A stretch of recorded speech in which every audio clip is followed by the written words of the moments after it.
Assalamualaikum warahmatullahi wabarakatuh.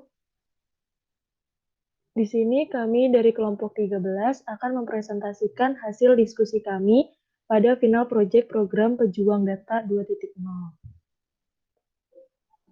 Kami beranggotakan yang pertama Erika Yustari, yang kedua Viviana Silviana, yang ketiga Ria Ayuning Tias, yang keempat M. Yahya Firza Fitian.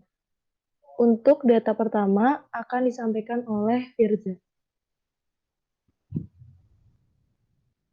Baik, untuk data pertama terkait angka konsumsi ikan, kami mengambil report bagaimana hubungan antara ketersediaan untuk konsumsi per kapita dengan konsumsi pada masyarakat.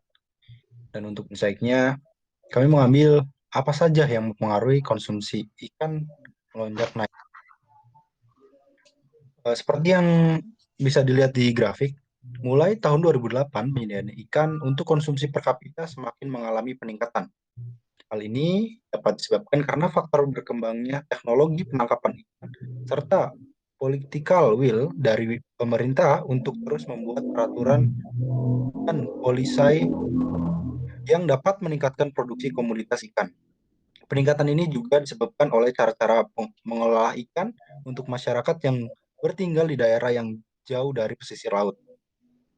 Dapat dilihat pada grafik pengolahan dataset 1 ini, meningkatnya penyediaan ikan untuk konsumsi juga turut dibarengi dengan konsumsi itu sendiri. Next.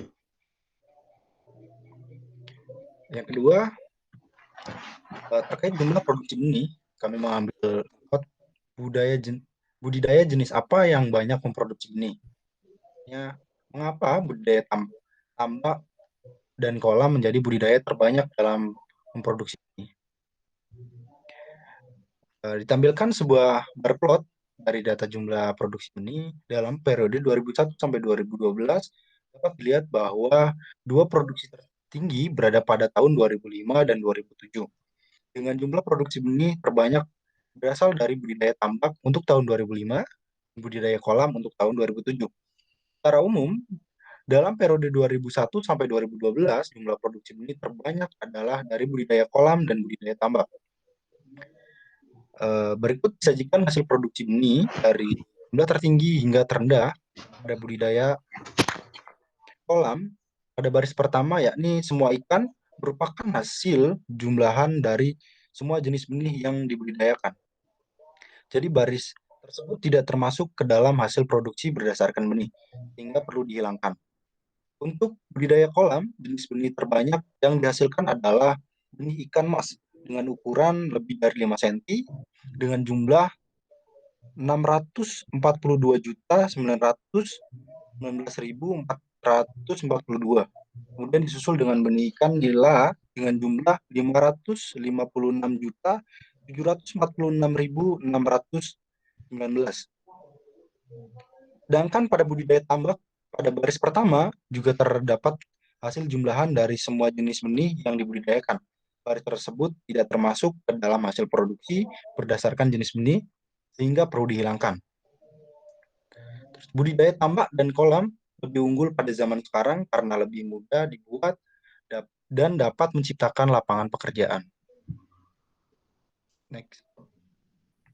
Selanjutnya, ada data 4 terkait produk olahan ikan. Kami mengambil report produk olahan ikan apa yang banyak dihasilkan. Dan untuk insight-nya, apa faktor yang menyebabkan produk olahan tersebut menjadi produk olahan ikan terbanyak? Nah, terdapat 8 jenis produk olahan ikan yang dihasilkan dari masing-masing wilayah di Indonesia. Ini ikan beku, ikan kering atau asin, ikan pindang, ikan asap, tepung ikan, ikan kalengan, ikan peragian, dan pengolahan dengan cara lain. Jenis olahan yang paling banyak dihasilkan di Indonesia adalah ikan beku dengan wilayah penghasil paling banyak berasal dari Maluku sampai Papua. Dari grafik di samping, dapat dilihat bahwa pergerakan produk olahan ikan, terutama di Pulau Jawa, bergerak cukup stabil. Ikan beku sedikit mengalami tren kenaikan, dan bukan tidak mungkin di tahun setelah 2012, ikan beku menjadi salah satu produk terbanyak, seperti pada wilayah Maluku dan Papua. Faktor yang mempengaruhi ikan tersebut terbanyak di Maluku dan Papua karena berada di Indonesia bagian timur dan wilayah ini merupakan penghasil ikan terbanyak. Maka ikan dibukukan untuk diekspor ke luar kota atau bahkan ke mancanegara. Next.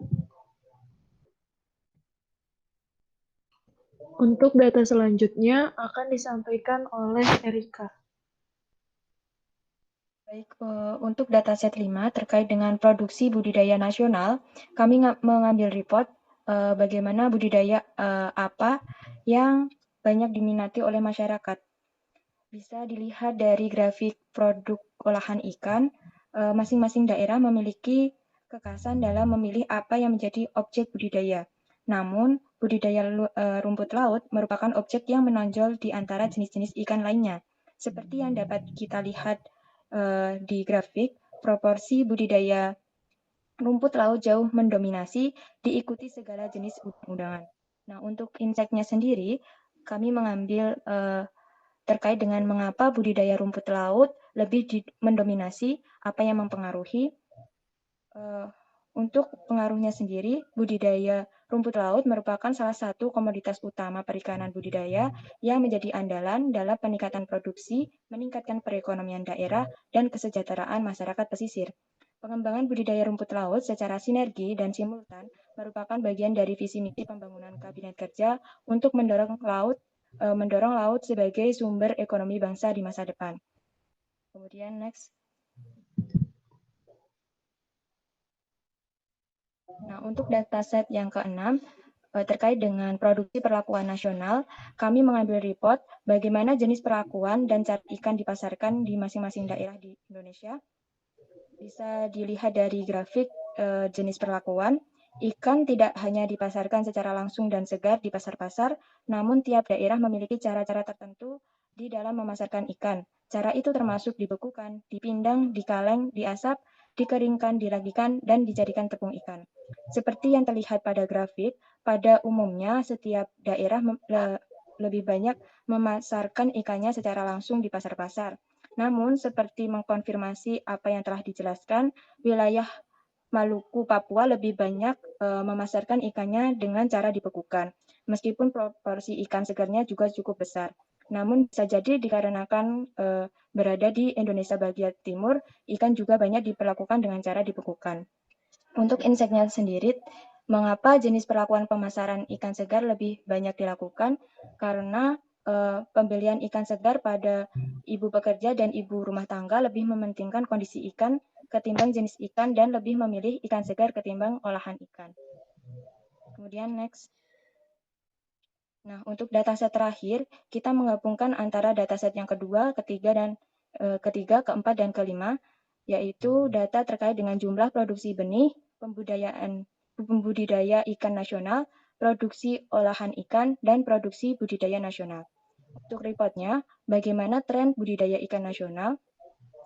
Bisa dilihat dari grafik pergerakan produksi budidaya nasional, jumlah pembudidaya dan jumlah produksi terus meningkat. Namun, jumlah benih dan volume produk olahan mengalami naik turun, terutama pada tahun 2007 sampai 2012.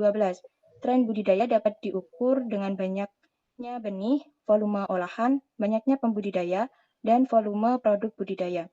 Karena ingin melihat tren historis, kami membuat tabel agregat menurut tahun.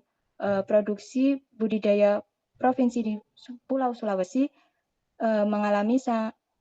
mengalami peningkatan sangat tajam dalam 10 tahun. Kemudian budidaya ikan di Papua tidak terlalu populer, dan yang terakhir adalah Kepulauan Riau merupakan provinsi baru, jadi datanya masih sedikit.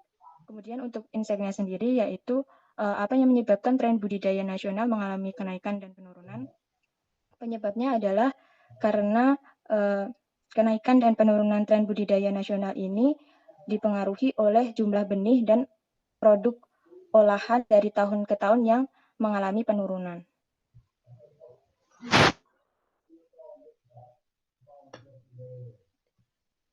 Baik, sekian presentasi dari kelompok kami. Kurang lebihnya mohon maaf. Wassalamualaikum warahmatullahi wabarakatuh.